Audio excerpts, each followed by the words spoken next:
buzzing through the walls, making their honey and singing their song. They say I work for the queen all day. Yeah, I work for the queen all day. Yeah.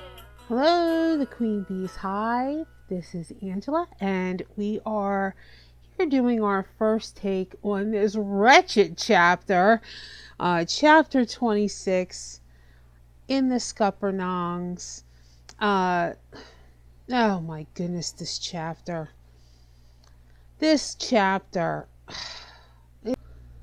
bear. I knew a bear thing was coming. You know, honest to God, you guys. I feel like I knew something was going to happen with the bear. And I also knew from a leak that came out that something was going to happen to Amy, that Amy was going to die. But I never put the two things together in my head. And so I was not expecting this at all. As far as this is how she would die. And even when it happened, it didn't sound like that. It was so, Amy's death was so sudden and so tragic. And here you have like this scene, you know, that started so serenely and idyllically, and you have these two women, you know, picking grapes, the scent of new wine in the air, they're chatting, complaining about ants, the children are playing above. Then just like literally this attack was so sudden. Like Amy goes from being just perfectly fine one minute to gone the next. She didn't even have a chance to scream, and her head is inside of a bear's mouth with nothing Brianna could do to help. And it was just so shocking and so tragic, with the kids there watching and screaming. Oh my God. Geez, Diana, you know, what a shocking and horrible way to die. And in front of your children like this. It was so upsetting. I felt terrible for Bree and the kids. They're very close to Amy. They're good friends. I mean, their kids are best friends, you know. Aiden, as far as Aiden with Jem, and Ori with Mandy, Ori and the little Rob. And it's like, so you have this situation where like their families, all their kids are close friends. The mothers are close. The father is the factor, so he's close with Jamie and Roger. And you're just like, you know, you just felt so badly. And then there's so many levels of how you feel listening to this chapter. You feel horrible for bringing the kids to be so close by and helpless. You feel horrible for poor Aiden desperately trying to climb down these vines and not able, and, you know, Bree having to hold him back. It was just horrible. It was horrible. You know, not able to do anything. Also, I want to make a couple things that I noted here, and I just want to talk about that before I actually we go through this chapter a little. And I'm not going to read a ton of it because it's very upsetting, and I don't want to do that on Christmas Eve. So I'm just going to highlight a few things I want to say. I'm really too upset to even really talk about this chapter. It was very upsetting. And I really didn't think I was going to be this upset because I knew she was going to die somehow. And I thought, well, she's not like a super major character, but this hits you so bad because of the kids, because you feel also, there's so many levels. You feel like it could have been Bree, could have been any of those kids. It was just by chance that it was Amy, you know. It easily could have just as well been Bree. It could have just as well been her kids. It could have been any of them. And so that part of it is very upsetting. Just the fact now that these kids have no mom.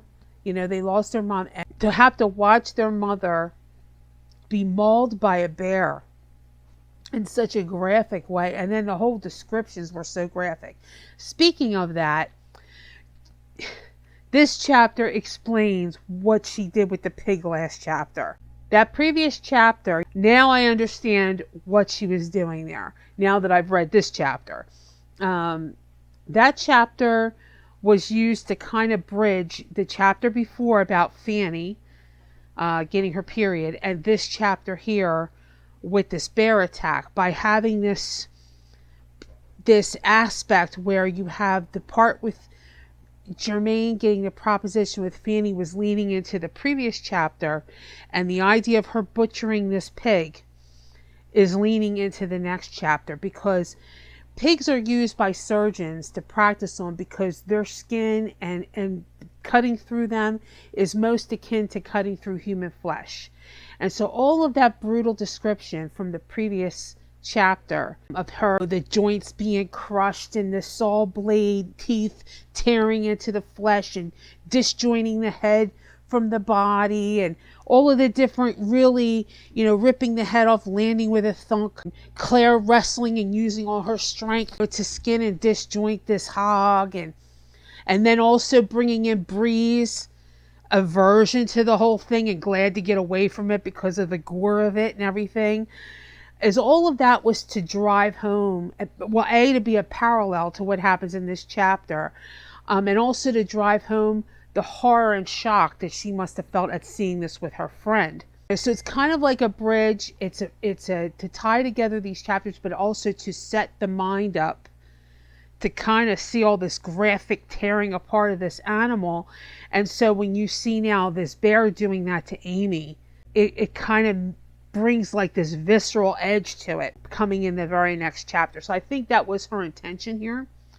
Also, a couple other things I want to just mention for just general info. Bears in Carolina, you don't really see grizzly bears. You mainly see black bears. And black bears are omnivores. They eat both plant life and so forth, and they eat like man-eating, flesh-eating things.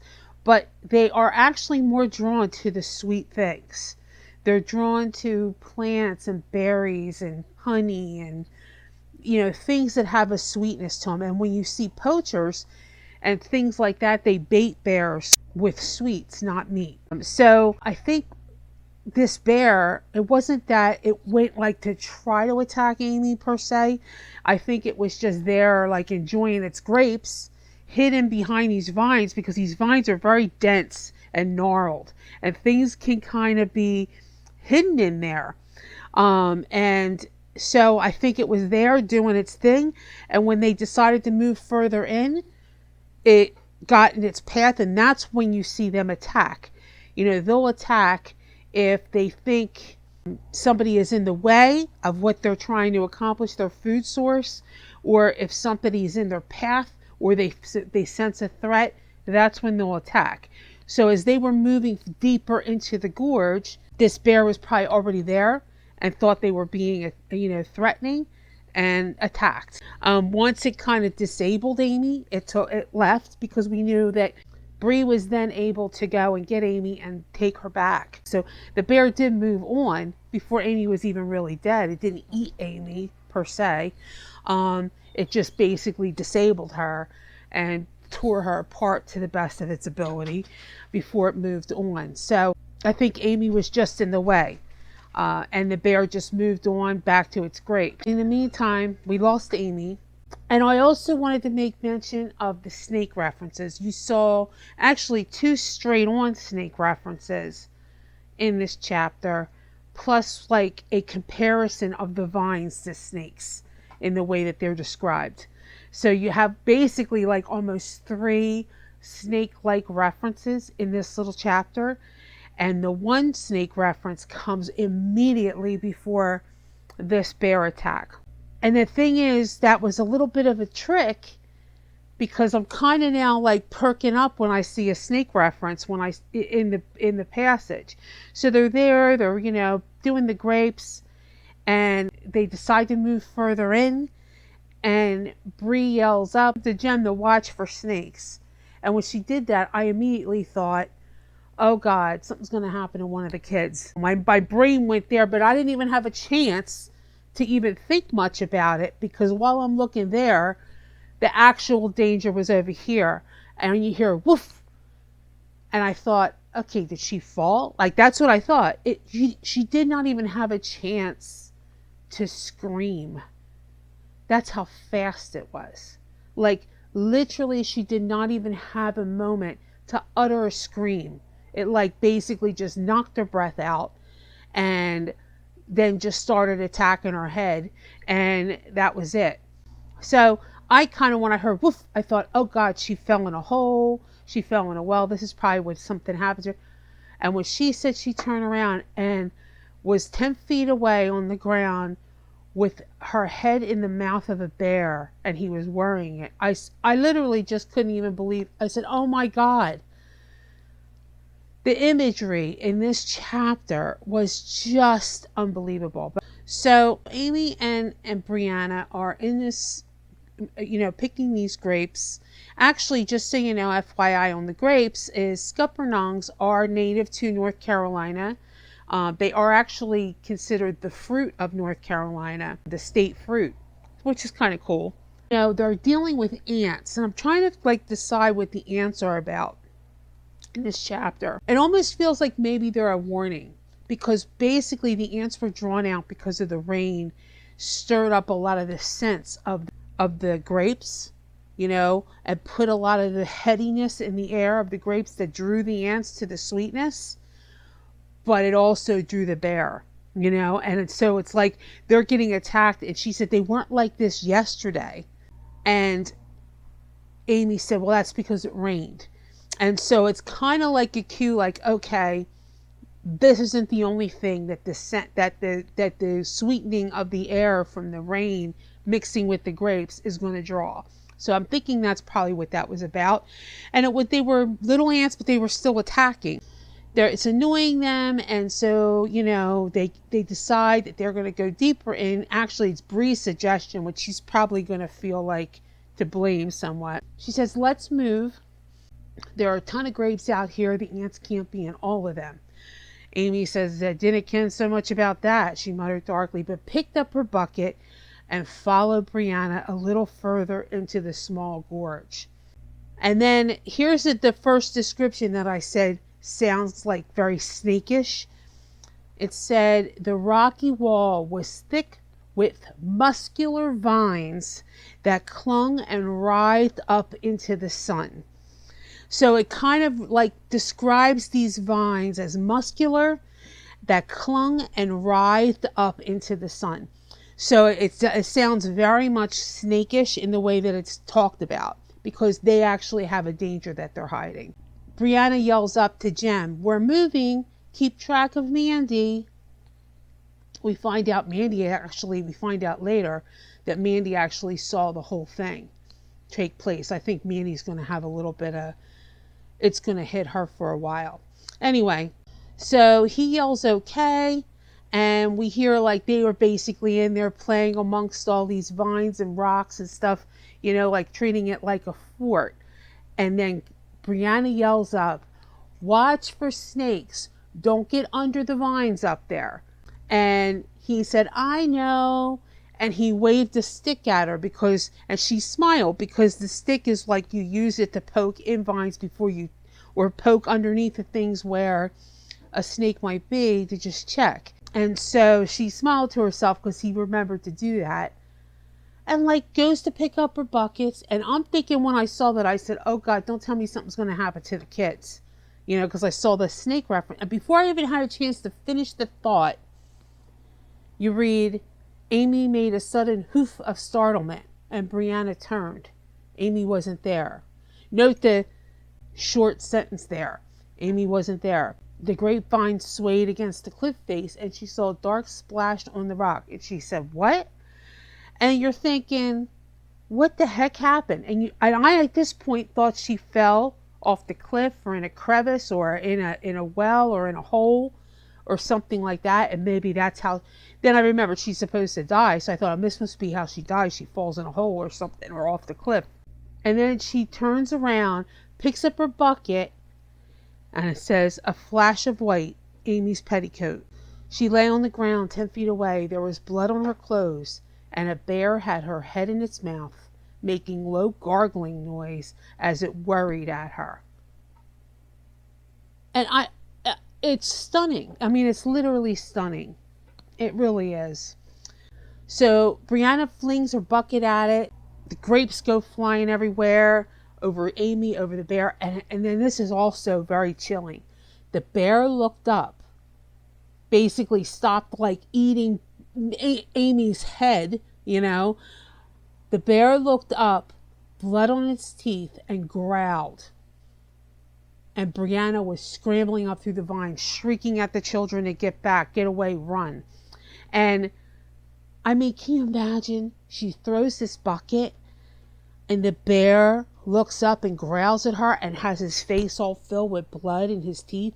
Oh my God. It's just so upsetting. And now her weight's making the vines break and she's trying to crawl back up. She's just worried about the kids now.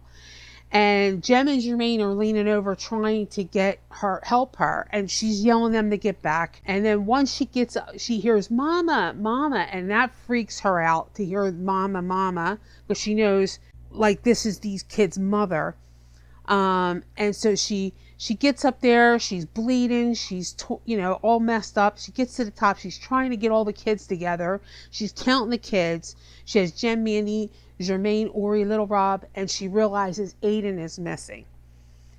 And she's like, where's Aiden? And they look, and Aiden is trying to climb down the vines to get to his mother. Oh my God. And Jermaine tries to stop him, and then Bree tells Jem to hold the kids. She goes over and manages to just grab his arm as he was just about over the full side of the thing. She gets his arm and yanks him back up. And he's fighting with her, struggling and weeping. And here we get our another snake reference, our third one actually here, where he says, I gotta go get Ma'am. Let me go. His tears were hot on her skin, and his skinny body writhed like a snake, like the rusty grapevines, like the biting ants. No, she said, hearing her voice only faintly through the roaring in her ears. No, and held him tight. So, oh my God, it's a lot of snake references in one chapter because this was a mama of danger and problem and everything. And so now we go over to Claire. And Claire is showing Fanny how to use the microscope. And Fanny's like delighted at seeing all these worlds in the microscope. She is upset about her stomach having acid. And she said that in a way, because, Claire was trying to explain that the acids in your stomach eat away the things that are in the water that are like these little particles that she's seeing and bacteria. And she's shocked that she has acid in her stomach. And it kind of freaked her out. And she says it's strong. It eats right through things. And she gone pale under the light. And Claire kind of notes it. And you kind of get a sense that something happened. She'd seen or witnessed somebody getting acid thrown on them. Or something. She has had some experience with the acid. You get the impression of that. But she didn't say anything. But you saw Claire check it. And then she said, your stomach has thick walls and they're covered in mucus. And then she makes a thing about snot. She and honestly, I couldn't even appreciate the humor of all of this because I'm still sitting here in a state of shock over Amy. Like, I don't even want humor now. I mean, honestly, I can't even laugh or anything because who can laugh now? It's just beyond that. And so we get that, the whole thing about mucus, and then she says you get mucus wherever you need a little bit of slipperiness, and she said between your legs to make you slippery with it. She's like yes, and when you're pregnant it helps the baby come out. So they're having this little conversation, and then we find out from the last chapter that Claire says, I've told Jamie what she said to Jermaine. He raised his eyebrows briefly and then shook his head. Little wonder, given where she's been, he said. Let it bide. She's a canny wee lass. She'll find her way.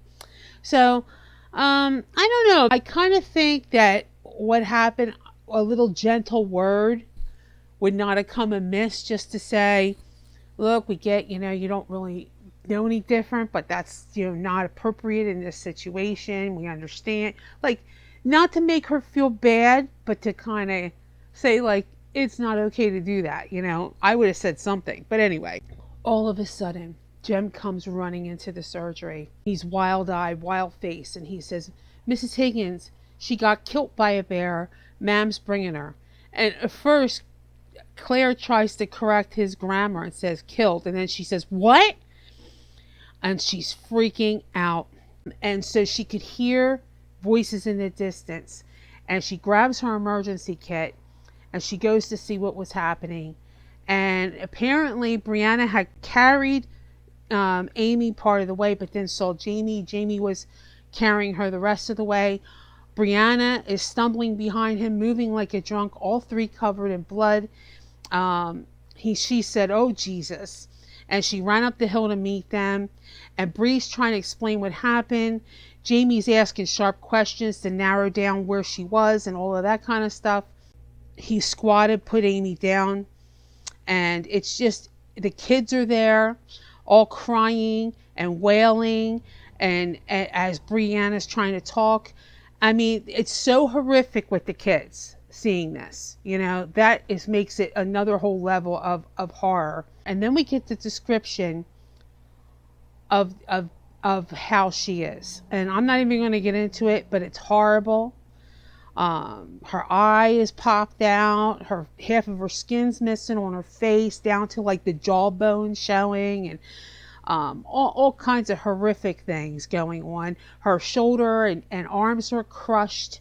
And it's very much similar to a lot of stuff that was happening with this pig, the chapter before. So you kind of get a sense of that. Jamie goes to fetch Bobby, has Brianna take care of the kids while he goes. And then we get Bobby. Claire's trying to handle, and she realizes it's a futile effort. And you feel bad for Claire too, because Claire hates not being able to do anything. And she loved Amy. Amy was very close. She lived in the old cabin. She was the one that was around the big house where she was the close neighbors and everything. Brianna's kids and her kids were good friends. So for them, it's very tragic. It's a very close family friend of theirs. And for Roger, you know how close Roger was to Amy. He was kind of the one that helped her, when she had no one. He was the one that set her up with Bobby. So the whole thing is horrible, and she basically doesn't know what to do. She's kind of like doing her best, but she realizes she's not going to be able to do anything. She realizes it's all a futile effort, to do anything at this point. And once she realizes that, she kind of makes this shift in her mind, and she realizes all that she can do is do her best to ease her passage. She couldn't do anything to save Amy. And she realizes that she lost too much blood. And so then you kind of see her, she's very tragically resigned. And she knows it's just a helpless thing. She's helpless in this situation. And it's like the sense that you love this person and all you can do is try to ease them. She looks up, she sees that Mandy is dead white and shocked into silence, clinging fiercely to little Rob, who was whimpering and struggling, trying to get to his mother. And here's Mandy trying to care for little Rob, trying to hold him and stuff, so sweet. And just, she's so traumatized, little Mandy.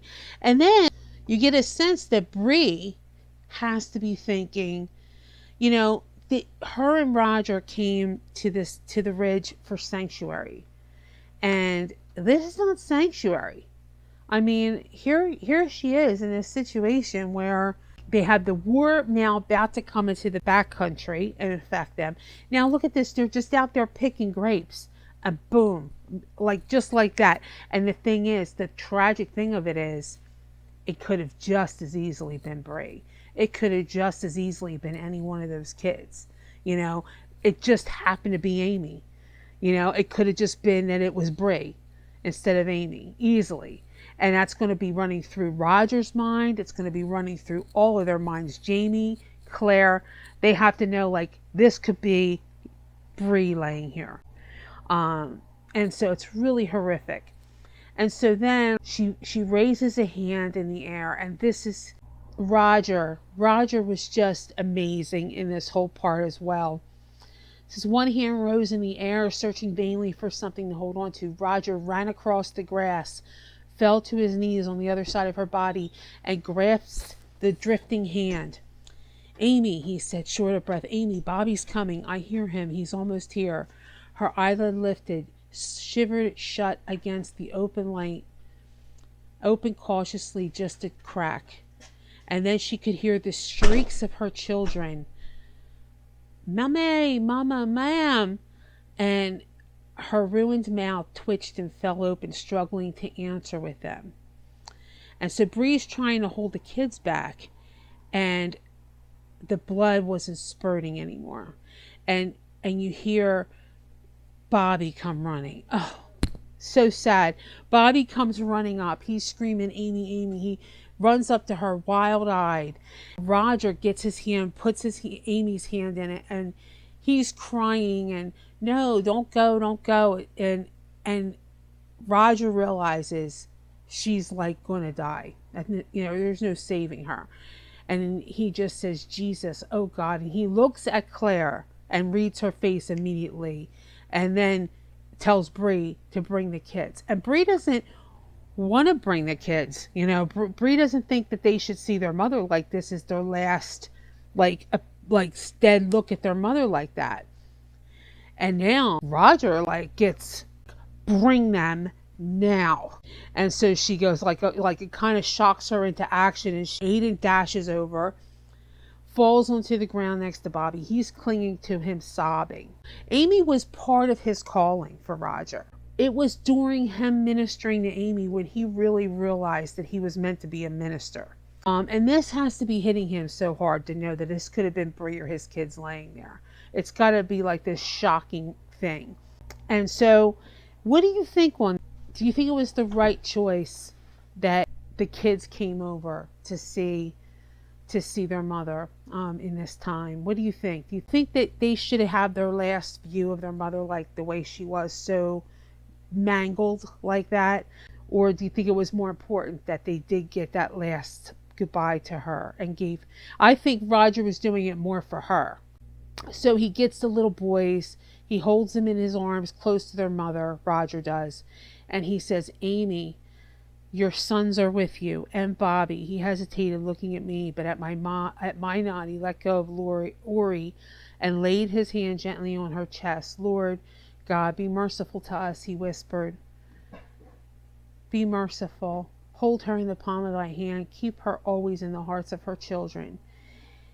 Amy moved, her head turned a little toward her boys. She opened her one eye, slowly, so slowly as though it were an effort equal to lifting the world. Her mouth twitched once, and then she died.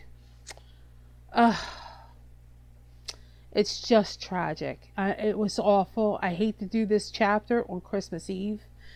And it's not going to get any better, because it seems like this is going to be like the rest of this section is just all about Amy. I'm going to end this, though. I don't have much to ask. I'm kind of just not even in the spirit of doing this. I'm doing it just because I need to, but it was just very depressing. But I'm going to end on a positive note.